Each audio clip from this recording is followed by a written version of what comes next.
imagine my hippie aunt leaving me a fortune and me telling you all to piss off? Jane, you're awful. You're like Thatcher's bastards. Moron. Jane! Kathy? Nature didn't bring Wi-Fi to this place, did it? Wi-Fi?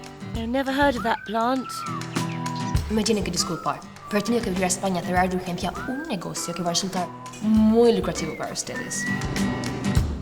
Me llamo Sento. O sea, que eres de los que entra con un chiste y luego dan la patita. No te quejes, ¿eh? Porque al menos al tuyo se le ha levantado. Que a mi marido ni eso. ¿En serio? ¿Pero qué pasa aquí con los españoles? Tenim convidats? Una anglesa boja que ens ha furtat la taula. Anglesa? Hello, my name is Joan. Però en el de Walt em diuen mestre.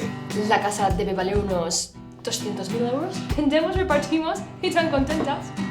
Yo no pienso vender a Winter Sun bajo ningún concepto. Esa casa era nuestra vida. No puedes hacerme esto.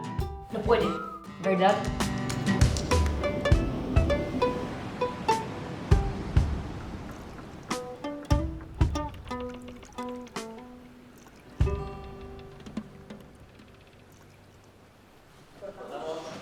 No fer